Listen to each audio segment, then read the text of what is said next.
सबसे पहले हम देखेंगे सयाहत की रिवायत।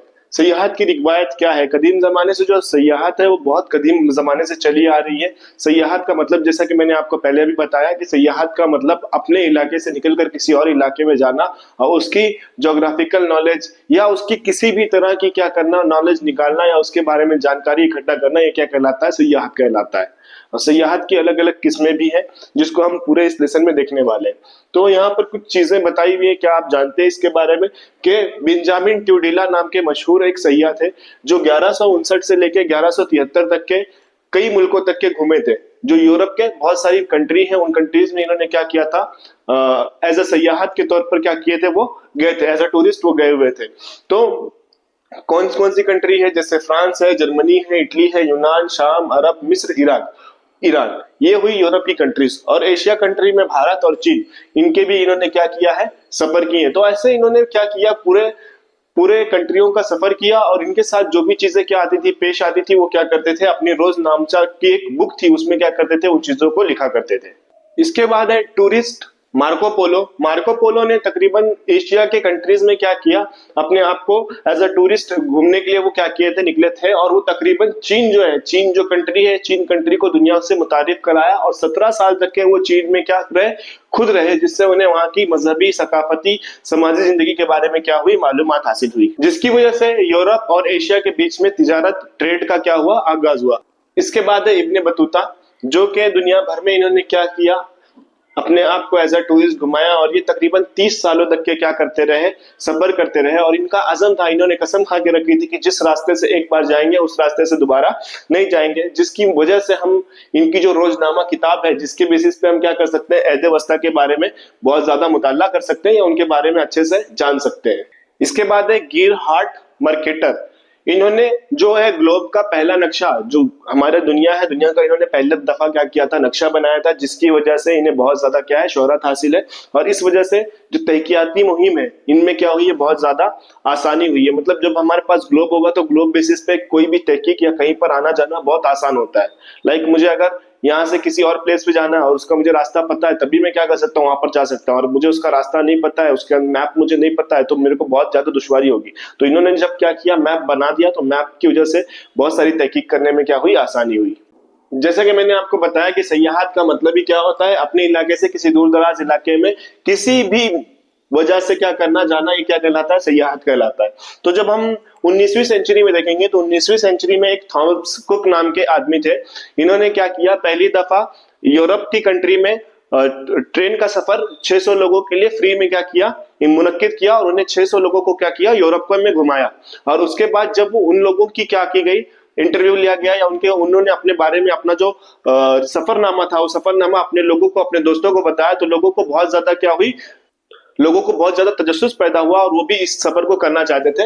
जिसकी वजह से थॉमस कुक ने क्या किया, इसके लिए टिकट बेचना स्टार्ट किया। और इस तरह से क्या हुई, एक एजेंसी बनाई गई और एजेंसी के द्वारा क्या किया जाने लगा, ट्रैवलिंग शुरू की गई, सयाहत शुरू की गई। और इसको क्या कहा जाता है, थॉमस कुक को इसका बानी कहा जाता है। मतलब थॉमस कुक ने ही क्या किया था, पैसों के जरिए टूरिस्ट करना या टूरिज्म करने को क्या कराया था, स्टार्ट कराया था, सयाहत कराना स्टार्ट कराया था।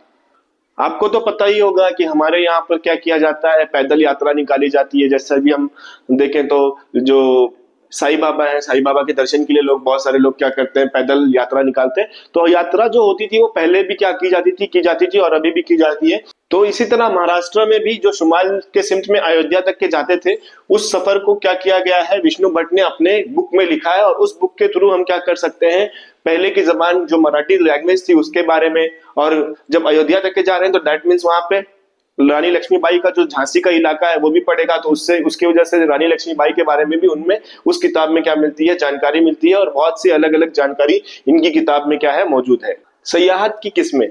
सयाहत बेटा क्या है, सयाहत मैंने बताया आपको कि कहीं भी क्या करना, घूमने के लिए जाना। अब हम घूमने के लिए कहाँ पे जाते हैं, पहाड़ी इलाका हो गया, बर्फानी इलाका हो गया, समुद्र के किनारे हो गया, या बड़ी बड़ी बिल्डिंगें हैं वहां उसको देखने के लिए जाना, या कुछ अजायब घर है उन्हें जाकर देखना, या कुछ पुराने क्या है, वर्ल्ड हेरिटेज है वहां पर जाना। तो अलग अलग मकामात पर जाना, ये क्या है, उसके अकॉर्डिंग टू प्लेस है। जो प्लेस जिस चीज के लिए खासियत रखता है, उस तरह के लोग वहां पर क्या करते हैं, घूमने के लिए जाते हैं। लेकिन यहाँ पर दो तरह की क्या होती है, सयाहत होती है। एक होती है मकामी और बैन रियासती सयाहत, और एक होती है बैनुल अक़वामी सयाहत।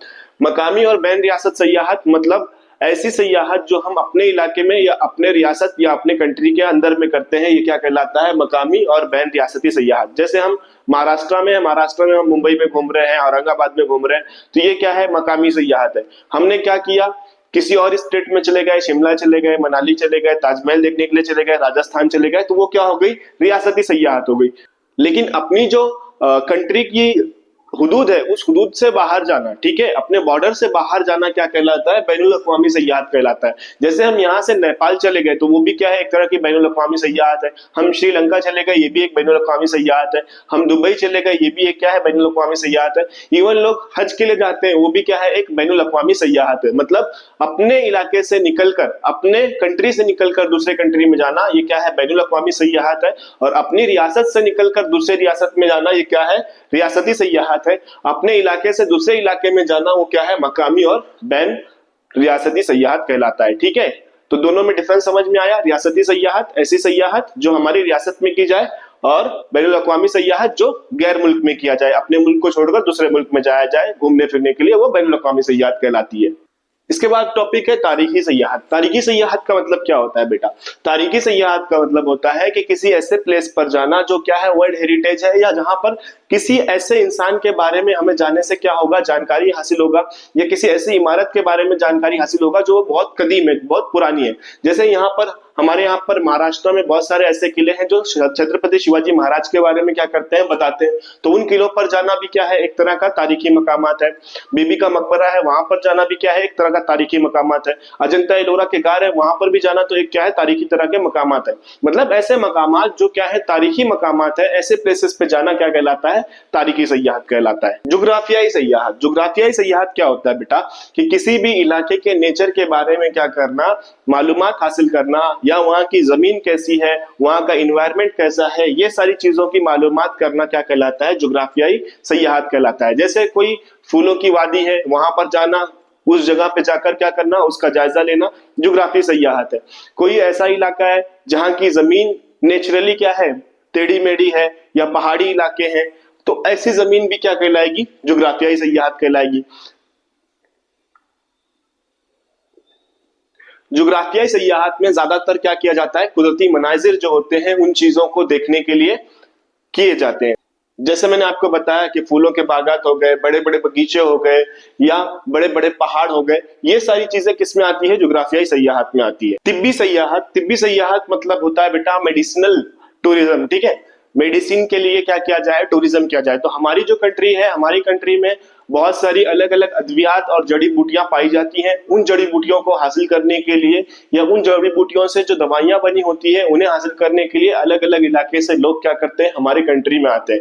और दूसरी जो हमारी कंट्री है, यहाँ पर क्या है कि सूरज की रोशनी बहुत ज्यादा वाफर मिकदार में मिलती है, इसलिए भी लोग क्या करते हैं? यहाँ पर आने की कोशिश करते हैं। इसके अलावा हमारे यहाँ पर अलग अलग योगा शासन भी सिखाया जाता है। इन तमाम चीजों को सीखने के लिए या अपनी इलाज कराने के लिए लोग क्या करते हैं? अलग अलग कंट्री से या अलग अलग प्लेस से हमारे कंट्री में आते हैं और इसका फायदा उठाते हैं। तो सिर्फ यहाँ पर आएंगे तो वो सिर्फ यही चीज के लिए थोड़ी आएंगे कि हाँ मेडिसिन ले लिया, मेडिसिन लेकर चले गए, या योगा सीख लिया, योगा सीख कर चले गए। वो क्या करेंगे? इन तमाम चीजों से रिलेटेड आसपास के इलाके में भी घूमेंगे, सैरो तफरी करेंगे। तो ये कहलाता है हमारा तिब्बी सयाहत। इसके बाद टॉपिक है हमारा ज़रई सयाहत। ज़रई मतलब ज़राअत, सयाहत मतलब टूरिज्म। ठीक है, तो ज़राअत के लिए क्या करना? टूरिज्म करना। अभी आज के टाइम में जो लोग शहरों में रहते हैं, उन्हें देहातों के लाइफ के बारे में बिल्कुल भी पता नहीं है। तो बहुत सारे लोग ऐसे होते हैं जो देहात की जिंदगी जीने के लिए ख्वाहिशमंद होते हैं, या देहात की जिंदगी को जानने के लिए ख्वाहिशमंद होते हैं। तो वो लोग क्या करते हैं? ऐसे प्लेसेस पर जाकर उन जगहों की मालूमात हासिल करने के लिए ऐसे प्लेसेस पे जाया करते हैं। या बहुत से ऐसे लोग हैं जो खेती बाड़ी करते हैं, लेकिन उन्हें खेती बाड़ी करने का सही तरीका नहीं मालूम होता है, तो वो क्या करते हैं? अलग अलग जगह पर जाकर खेती बाड़ी करने के मेथड को सीखने की कोशिश करते हैं। तो इस तरह का जो सयाहत होता है, वो सयाहत क्या कहलाता है? ज़रई सयाहत कहलाता है। या इसमें हम इस तरह से भी बोल सकते हैं कि बहुत सारे ऐसे लोग होते हैं जो चावल गेहूं क्या करते हैं? एक प्लेस से दूसरे प्लेस पर बेचते हैं। अनाज, फल, फ्रूट, जो ज़राअत से निकलने वाले, जमीन से निकलने वाले जो भी चीजें हैं, उन्हें क्या करते हैं? एक्सपोर्ट करते हैं, बाहर के कंट्रीज में बेचते हैं। तो वो भी एक तरह का क्या है? ज़रई सयाहत कहलाता है। अब यहाँ पर है खेल की सयाहत। खेल की सयाहत, अब देखो बेटा कि कोई भी क्या कर रहा है, कोई भी पर्सन अपना प्लेस छोड़कर दूसरे प्लेस पे क्या कर रहा है? खेलने के लिए जा रहा है। तो वो खेलने के लिए जाएगा, तो जब तक खेल हो रहा है तब तक के खेलेगा, लेकिन उसके बाद जब उसको टाइम मिलेगा तो वो आसपास के माहौल का भी जायजा लेगा, वहां पर घूमेगा। तो इस तरह से उसकी क्या हो जाएगी, सयाहत हो जाएगी। तो खेल के थ्रू भी क्या होती है, सयाहत होती है। जैसे हमारी इंडियन टीम गई ऑस्ट्रेलिया किसी दौरे पर, ऑस्ट्रेलिया में क्या किया जा रहा है, खेल खेला जा रहा है, क्रिकेट खेला जा रहा है, लेकिन क्रिकेट का मैच जब खत्म होगा तो वहां के आसपास का जो म्यूजियम होंगे, जो आसपास में मॉल्स होंगे या आसपास में जो अच्छे प्लेसेस होंगे, वहां पर हमारी टीम के जो लोग होंगे वो क्या करेंगे, जाकर सैर व तफरी करेंगे। तो ये क्या कहलाता है, खेली सयाहत कहलाता है। इत्तेफाकी सयाहत, इत्तेफाकी सयाहत मतलब जो इत्तेफाक से हो जाए, जिसको हम क्या करें, पूरी तरह से प्लान करके ना करते हो, ठीक है, उसे हम क्या कहते हैं, इत्तेफाकी सयाहत कहते हैं। जैसे अभी हमने क्या किया, हमारा एग्जाम का फॉर्म भरा, JEE का, नीट का, CET का, और हमारा जो सेंटर है, हमारा जो डिस्ट्रिक्ट है, उस डिस्ट्रिक्ट से बाहर आ गया। अभी हम सपोज नासिक में रहते हैं तो हमारा जो सेंटर है वो मुंबई में आ गया, तो अब हमें क्या करना पड़ेगा, पेपर देने के लिए मुंबई जाना पड़ेगा। तो ये इत्तेफाकन क्या हो रहे हैं, हम मुंबई जा रहे हैं, तो हम सोचेंगे कि अब मुंबई जा रहे हैं तो साथ में क्या करते हैं, मुंबई में थोड़ा सा घूम भी लेते हैं। तो इस तरह की सयाहत क्या कहलाएगी, इत्तेफाकी सयाहत कहलाती है। आज के टाइम पे क्या है कि अलग अलग तरह के प्रोग्राम क्या किए जाते हैं, मुनक्किद किए जाते हैं, और उन प्रोग्राम में शामिल होने के लिए लोग क्या करते हैं, अलग अलग प्लेसेस पे, अलग अलग प्लेसेस से उस प्लेस पर जाते हैं, जिसकी वजह से उनका क्या हो जाता है, उस जगह पर घूमना फिरना भी हो जाता है। तो इत्तेफाक से कहीं जाना आना भी क्या कहलाता है, इत्तेफाकी सयाहत कहलाता है। जैसे कोई मरीज है, उसको देखने के लिए मैं जा रहा हूं, तो वो भी क्या हो जाएगी, एक तरह की इत्तेफाकी सयाहत हो जाएगी, क्योंकि मैं वहां पे मरीज को देखने जा रहा हूं तो रास्ते में बहुत से ऐसी चीजें देखूंगा जो क्या है, मेरे नजरों के सामने आएगी, जिसको देखकर मुझे क्या लगेगा, अच्छा लगेगा। बहुत से ऐसे प्लेसेस होंगे जहां पर मेरे जाने की इच्छा होगी, तो मैं वहां पर जा सकता हूँ। तो इस तरह की जो सयाहत होती है वो सयाहत क्या कहलाती है, इत्तेफाकी सयाहत कहलाती है। इसके बाद पॉइंट है, सयाहत को फरोग कैसे दिया जाए, मतलब सयाहत को बढ़ावा कैसे दिया जाए। अभी आपको किसी भी चीज को बढ़ावा देना है तो लोगों में सबसे ज्यादा क्या करना पड़ेगा, उसका एडवर्टाइजमेंट करना पड़ेगा। एडवर्टाइजमेंट कैसे करना पड़ेगा, आपको लोगों तक के बताना पड़ेगा, लोगों तक की उस चीजों को पहुंचाना पड़ेगा, उस तरह के फोटोज वीडियोस को पहुंचाना पड़ेगा। तो अभी बहुत सारी जो टूरिस्ट कंपनियां होती है वो क्या करती हैं, जो टूरिस्ट घूमने के लिए जाते हैं उनके वीडियोस अपने वेबसाइट्स पर, अपने पोर्टल पर क्या करती हैं, शेयर करती हैं। इवन जो लोग घूम कर आते हैं वो अपना एक्सपीरियंस लोगों के साथ में शेयर करते हैं, बताते हैं कि हाँ मैं यहाँ पर गया था तो ऐसा हुआ, इस तरह से हुआ, इतना मजा आया। तो लोगों को ये सारी चीजें जो होती है सुनने के बाद क्या होता है, उनका भी मन करता है कि हाँ मैं भी क्या करूं, उस प्लेस पर जाऊं, मैं भी उस प्लेस पर जाकर क्या करूं, घूमूं। अभी जैसे ही हमने क्या किया, अपने किसी दोस्त का फोटो देखा, अरे वाह ये इतना अच्छा फोटो पोस्ट किया है, अच्छा ये प्लेस कहाँ की है, तो हम भी क्या बोलेंगे, अच्छा ये प्लेस यहाँ की, हम सर्च करेंगे, ये है, और फिर हम अगर पॉसिबल होगा तो हम भी क्या करते हैं, वहां जाने की कोशिश करते हैं। तो इस तरह से जो टूरिज्म है, टूरिज्म क्या होता है, बढ़ता है। लेकिन टूरिज्म बढ़ाने के लिए, वहां तक जाने के लिए जो रास्ता है वो रास्ता भी क्या होना चाहिए, अच्छा होना चाहिए, सेफ होना चाहिए। नहीं तो फिर लोग क्या करते हैं, कतराते हैं, वहां जाने से डरते हैं अगर रास्ता सेफ नहीं हुआ। फिर उसके बाद वहां जाने के बाद खाने पीने का इंतजाम, रहने का इंतजाम, ये सारी चीजें जो सहूलतें हैं वो सहूलतें होना जरूरी है। नहीं तो पता चला कि हाँ भाई चलो अमेजोन के जंगल में घूम के आते हैं, वहां पर भी फोटो अच्छी आती है ना, तो वहां पर तो लोग नहीं जाएंगे। वहां पर क्यों नहीं जाएंगे, क्योंकि ये सहूलियत अवेलेबल नहीं है। तो ऐसी जगह पर लोग जाते हैं जहां पर सहूलतें क्या होती है, अवेलेबल होती है। और जब सहूलतें अवेलेबल होगी तो इसको क्या होगा, ऑटोमेटिक फरोग हासिल होगा, ऑटोमेटिक इसको बढ़ोतरी हासिल होगी। ठीक है, तो इस तरह से हम क्या कर सकते हैं, सयाहत को फरोग दे सकते हैं। इसके अलावा जो हम जहां पर जा रहे हैं वहां पर क्या होना चाहिए, साफ सफाई का बेहतरीन इंतजाम होना चाहिए। जो हमारे घर हैं या जो बिल्डिंगे हैं उनके जो कलर वगैरह है वो भी क्या करते हैं, बहुत ज्यादा डिपेंड करते हैं, लाल भड़क अलग अलग कलर नहीं होना चाहिए।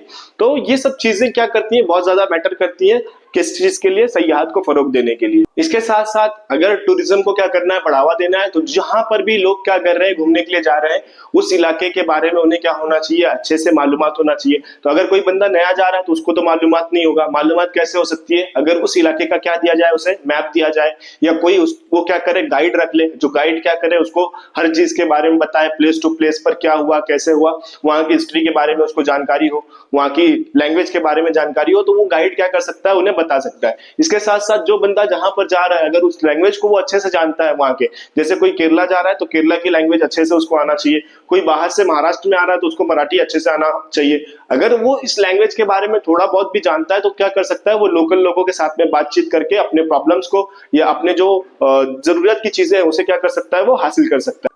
इसके बाद टॉपिक है तारीखी मकामात की निगहदश्त और तहफ़्फ़ुज़। निगहदश्त मतलब उसकी देखभाल करना और उसकी तहफ़्फ़ुज़ मतलब उसको बचाना।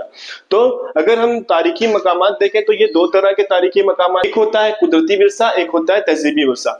कुदरती विरसा मतलब ऐसी चीजें जो कुदरत के तौर से हमारे मुल्क में, हमारी कंट्री में क्या है मौजूद है, इसे बोलेंगे कुदरती विरसा। और तहजीबी विरसा जो इंसानों के जरिए क्या किया गया है, बनाया गया है, उसे हम कहेंगे तहजीबी विरसा। जैसे अगर हम देखें तो ताजमहल हो गया, इसके अलावा एलिफेंटा की गार हो गई, है ना, अजंता एलोरा हो गया, जंतर मंतर हो गया। ऐसे बहुत सारे प्लेसेस है जो इंसानों के जरिए क्या किए गए हैं, बनाए गए हैं, और यूनेस्को ने उसे क्या दिया है, वर्ल्ड हेरिटेज का दर्जा दिया है, या उसे आलमी विरसे में क्या किया है, शामिल किया गया। तो इसकी हिफाजत करना भी हमारी क्या है, अव्वलीन जिम्मेदारी है। तो ऐसे प्लेसेस तो हमारी कंट्री में बहुत सारे हैं, ठीक है। लेकिन अब क्या होता है कि ऐसे प्लेसेस पे बहुत ज्यादा क्या होती है, बदउनवानियां होती है, गलत तरीके से लोग क्या करते हैं, इसका इस्तेमाल करते हैं। जैसे वो क्या गए वहां पर घूमने के लिए गए, तो वो क्या करेंगे, अपना नाम लिख देंगे, उसके साथ साथ लिख देंगे लव डैश लव, मतलब अपना नाम और जिससे प्यार करते हैं उन सब का नाम, ऐसे नाम वगैरह लिख देते हैं। या फिर कोई लिख देगा डैश एंड डैश बेवफा है, ठीक है। तो ऐसी बहुत सारी चीजें क्या की जाती है, लिख दी जाती है, और लिखने की वजह से वो चीजें क्या होती है, एक तरह का गंदा दिखाई देता है। और बहुत सारे लोग ऐसे होते हैं जो क्या करते हैं, गुटखा और बीड़ी सिगरेट ये सारी चीजों को नोश करते हैं, तो कहीं भी उन चीजों को क्या करते हैं, थूक देते हैं, फेंक देते हैं, जिसकी वजह से वो अतराफ का माहौल क्या हो जाता है, खराब हो जाता है और आलूदा हो जाता है। जिससे क्या होता है कि जो टूरिस्ट होते हैं, जो सयाह लोग होते हैं, उनके ऊपर क्या लगता है, एक बैड इफेक्ट पड़ता है कि ये कंट्री बहुत गंदी है, बहुत खराब है। तो इसको बचाने के लिए हम क्या कर सकते हैं, इसको बचाने के लिए हमें क्या करना पड़ेगा, साफ सफाई का ख्याल रखना पड़ेगा। कोई भी क्या करे, गंदगी ना करे, इस चीज का ख्याल रखना पड़ेगा। किसी भी तारीखी इमारत को कोई खराब ना करे। अब लोग क्या करते हैं, कहीं मूर्ति है या कुछ ऐसा है तो उसको तोड़ देते हैं या उसको कुछ अलग ही बना देते हैं, ठीक है। तो ये सारी चीजें नहीं करना चाहिए और इनको रोकना चाहिए हमें। अगर हमारे नजर के सामने ऐसी कुछ चीजें हो रही है तो हमें क्या करना चाहिए, इसकी हिफाजत करना चाहिए। और साथ साथ में हमसे जो कचरा हो रहा है उसको हम क्या करना चाहिए, एक सही ठिकाने पे लगाना चाहिए ताकि उससे कोई आलूदगी ना पैदा हो। सयाहत और मुसाफिर नवाजी शोबे में रोजगार के मौके, अगर हम देखें तो ये ऐसी इंडस्ट्री है, टूरिज्म ऐसा इंडस्ट्री है, सयाहत ऐसी इंडस्ट्री है जिसमें सबसे ज्यादा क्या होते हैं, लोगों को जॉब्स मिलती है, काम मिलते हैं। कैसे कि अगर कोई बंदा क्या कर रहा है, टूरिज्म का सोच रहा है, सयाहत करने का सोच रहा है, तो सबसे पहले उसको उस प्लेस से इस प्लेस पर आने के लिए क्या व्हीकल्स लगने वाली है, गाड़ी लगने वाली है। तो गाड़ी चलाने वाला, गाड़ी को चलवाने वाला, ऐसी 2 जॉब्स हो गई। फिर उसके बाद वो जहां पर रहेगा, जहां पर खाना खाएगा, उनके लिए भी क्या है, जॉब्स के मौके अवेलेबल है। मतलब होटल वाले, होटल मैनेजमेंट वाले, जो खाना बनाते हैं उनके लिए, ढाबे वाले, अलग अलग तरह के लोगों को क्या मिलता है, इन लोगों से जॉब्स मिलती है। इसके अलावा अगर वो कोई इंटरनेशनल क्या कर रहा है, टूरिज्म कर रहा है, बैनुल अक़वामी सयाहत कर रहा है, तो उसे वीजा के लिए भी क्या करना पड़ता है, पैसा देना पड़ता है। तो इस तरह से भी क्या हो रहा है कि एक तरह का जॉब मिल रहा है। उसके अलावा अगर कोई कहीं घूमने के लिए जा रहा है तो वो घूमकर जब रिटर्न आएगा तो अपने अजीज और प्यारों के लिए क्या करता है, कोई ना कोई तोहफा लेकर आता है, कुछ ना कुछ चीजें खरीद के लेकर आता है। तो जहां से वो खरीद के ला रहा है उनको भी एक तरह का क्या मिल रहा है, काम मिल रहा है, जॉब मिल रहा है। तो इस तरह से अलग अलग शोबे में अलग अलग काम क्या होता है, मिलता है। किसकी वजह से, सयाहत की वजह से। जिसकी वजह से यहाँ की जो छोटी छोटी कंपनियां होती हैं, जो घरेलू सनतें होती हैं, जो घरेलू इंडस्ट्रीज होती है, इनको भी क्या होता है, फरोग हासिल होता है। क्योंकि वो सारे सामान कहीं ना कहीं छोटी कंपनियों से बनकर बड़ी कंपनियों में जाते हैं और बड़ी कंपनियों में बनकर फिर वो दुकानों में जाते हैं। जैसे कपड़ा भी बन रहा है तो वो कपड़ा क्या होता है, पहले छोटी इंडस्ट्रीज में बनता है, फिर छोटी इंडस्ट्रीज से वो बड़ी इंडस्ट्रीज में जाता है। तो ये सारी चीजें जो हो रही है वो कहाँ से, उससे क्या हो रहा है कि इनके जो स्पेसिफिक इलाके हैं उन इलाके की भी क्या होगी, उससे ग्रोथ होगी। विरसे की सैर, हेरिटेज की सैर, ठीक है। अब हेरिटेज क्या है, जैसे हमने आपको इससे पहले के भी लेसन में बताया है कि यूनेस्को जो है कमेटी है, वो यूनेस्को क्या करती है, किसी इमारत को या किसी ऐसी चीज को क्या करती है, वर्ल्ड हेरिटेज में लाती है। तो वर्ल्ड हेरिटेज के प्लेसेस को घूमना ये क्या कहलाता है, विरसे की सैर कहलाता है। हमारी हर स्टेट में कोई ना कोई विरसा हमें देखने को मिलेगा। महाराष्ट्र में मुंबई पूना हो गया, गुजरात में अहमदनगर हो गया, यूपी में आगरा हो गया, दिल्ली खुद एक ऐसा प्लेस है जहां पर बहुत सारे हेरिटेज अवेलेबल है। तो हर एक स्टेट्स में कहीं ना कहीं कोई ना कोई सिटी में क्या है, एक वर्ल्ड हेरिटेज पाया जाता है, जहां पर लोग क्या करते हैं, बहुत ज्यादा जुस्तजू के साथ, जहां पर लोग क्या करते हैं, बहुत ज्यादा जुस्तजू के साथ में उस प्लेस पर घूमने की कोशिश करते हैं और वहां पर जाते हैं, ठीक है। तो ऐसे प्लेसेस पे घूमने को क्या कहा जाता है, विरसे की सैर कहा जाता है। महाराष्ट्र में सयाहत को फरोग, महाराष्ट्र में अगर हम देखें तो महाराष्ट्र में ऐसे बहुत सारे मकामात है जहां पर लोग क्या करते हैं, घूमने के लिए जाते हैं, सैर व तफरीह करने के लिए जाते हैं। जैसे सयाहत में अगर हम देखें तो अजंता एलोरा, एलिफेंटा वगैरह के गार हो गए, या तस्वीर और मूर्तियों को देखने के लिए पंढरपुर, शिरडी, शेगांव, तिलजापुर, कोल्हापुर, नासिक, पैठण, त्र्यंबकेश्वर, देहू, आलंदा, जीजोरी जैसे मुतअद्दिद मजहबी मकामात, हाजी मलंग बीबी का मकबरा, नांदेड़ गुरुद्वारा, मुंबई का माउंट मेरी चर्च, हाजी अली, मतलब इस तरह से बहुत सारे ऐसे जगह है जहां पर लोग एज अ टूरिस्ट क्या करते हैं, घूमने जाते हैं, या उनके लिए वो मजहबी मकामात भी है, तो वो मजहबी मकामात के तौर पर भी वहां पर क्या करते हैं, जाते हैं। तो वो मजहबी मकामात पर जब वो जा रहे हैं तो वो सिर्फ वहां पर मजहबी तौर से ही नहीं जाएंगे, बल्कि वहां के आसपास इलाके की भी क्या करेंगे, वो जायजा लेंगे और सैर तफरीह करेंगे। इस वजह से मुंबई में और महाराष्ट्र में क्या हो रहा है, सयाहत को फरोग दिन ब दिन मिलता जा रहा है। 1975 में महाराष्ट्र कॉर्पोरेशन बराए फरोग सयाहत के लिए इन्होंने क्या किया है, 47 ऐसी प्लेसेस है जहां पर सयाहों को रुकने के लिए और रहने के लिए क्या किया है, जगह बनाई गई है जहां पर कोई भी सयाह आकर क्या कर सकता है, रह सकता है और अपना जो जरूरत की चीजें हैं उसे क्या कर सकता है, पूरा कर सकता है। जैसे खाना पीना, रहना सोना, उसके कुछ चार्जेस होते होंगे, उसके अकॉर्डिंग वो क्या करती है, ये काम करती है। महाबलेश्वर के करीब एक गांव है जिसका नाम है भेलार गांव। ये कुदरती मनाजिर से आरास्ता है और स्ट्रॉबेरी की मिठास वाला गांव है। यहाँ पर बहुत सारी क्या है, किताबें अवेलेबल है जो सयाहों को अपनी तरफ क्या करती है, रागिब करती है। इन किताबों में महाराष्ट्र की हिस्ट्री और महाराष्ट्र के बहुत से ऐसे मुसन्निफ और जो राइटर्स थे या जो नज़म निगार थे, उन्होंने क्या किया है, अपनी किताबों को लिख कर रखा हुआ है और वो वहां पर क्या है, मौजूद है, जिससे क्या कर सकते हैं, सयाह लुत्फ अंदोज हो सकते हैं। जिसकी वजह से इस गांव का नाम क्या रख दिया गया है, किताब गांव रख दिया गया है। अगर आप कभी महाबलेश्वर जाते हैं तो इस किताब गांव पर जरूर जाएं। महाबलेश्वर में पंचगनी सर्द आबो हवा का एक मकाम है जहां पर लोग क्या करते हैं, गाइड वगैरह लेते हैं और वहां के मकामात पर क्या करते हैं, जायजा लेते हैं और उन मकामात पर जायजा लेकर अलग अलग जगहों पर फोटो और तस्वीर भी खिंचाते हैं। बहुत से लोग घोड़े गाड़ियों पर क्या करते हैं, चक्कर लगवाते हैं। तो जिसकी वजह से क्या होता है कि यहाँ के जो मकामी लोग होते हैं, मकामी बाशिंदे होते हैं, इन्हें रहने के लिए क्या मिलती है, रहने के लिए और इनके रोजगार के मौके क्या होते हैं, बढ़ जाते हैं। आई होप बेटा आपको ये लेसन समझ में आया हो, और अगर आपको समझ में आया है तो आप क्या करें, इस चैनल को सब्सक्राइब करें और बेल आइकन को प्रेस करें ताकि आपको इसका नोटिफिकेशन मिलता रहे। उसके साथ साथ हमारा जो इंस्टाग्राम अकाउंट है या फेसबुक अकाउंट है उसे भी आप क्या कर ले, फॉलो कर ले। और साथ साथ में इस वीडियो को आपके फ्रेंड्स के साथ जितना हो सकता है उतना शेयर करने की कोशिश करिए ताकि इससे उन बच्चों का भी भला हो सके। और अगर आपने अभी तक के ज्योग्राफी के वीडियोस नहीं देखे हैं या मैथ्स के वीडियोस नहीं देखे हैं तो उसे भी आप क्या कर सकते हैं, देख सकते हैं। और साइंस के भी वीडियोस क्या है, अपलोड है, आप उसे भी देख सकते हैं। ठीक है, तो इसी तरह हमारे साथ बने रहिए और हमें सपोर्ट करिए। ठीक है बेटा, थैंक यू।